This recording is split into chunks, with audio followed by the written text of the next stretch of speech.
સાબરકાંઠા જિલ્લામાં જી રામજી યોજના અંતર્ગત ચોપાલ ચર્ચા કરવામાં આવ્યું આયોજન કેન્દ્ર સરકાર દ્વારા નવીન યોજના જી રામજી યોજના અંતર્ગત ચોપાલ ચર્ચાનું આયોજન સાબરકાંઠા અને અરવલ્લી જિલ્લાના સાંસદ શોભનાબેન બારિયાની અધ્યક્ષસ્થાને જિલ્લાના વિવિધ સ્થળોએ યોજવામાં આવ્યો હતો। પ્રાપ્ત માહિતી મુજબ રાજ્યમાં જી રામજી યોજના અંતર્ગત ચોપાલ ચર્ચાનું આયોજન કરવામાં આવ્યું હતું, જેમાં પ્રથમ બનાવમાં જિલ્લાના ઈડર તાલુકાના જાલિયા ગામમાં સાંસદ શોભનાબેન બારિયા અને ઈડર તાલુકા પંચાયત સદસ્ય ટીમની ઉપસ્થિતિમાં ગામના જી રામજી યોજના ચોપાલ ચર્ચાનું આયોજન કરવામાં આવ્યું હતું। આ પ્રસંગે તાલુકા પંચાયતના પ્રમુખ કાંતિભાઈ પટેલ, ઉપપ્રમુખ મૂળસિંહ ચૌહાણ સહિત તાલુકા પંચાયતના સદસ્યો હાજર રહ્યા હતા।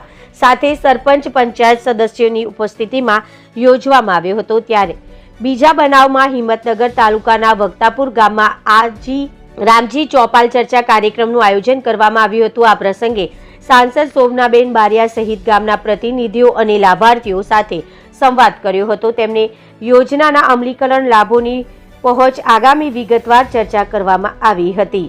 રિપોર્ટર જનક જાદવ, BN ન્યૂઝ ગુજરાતી, સાબરકાંઠા।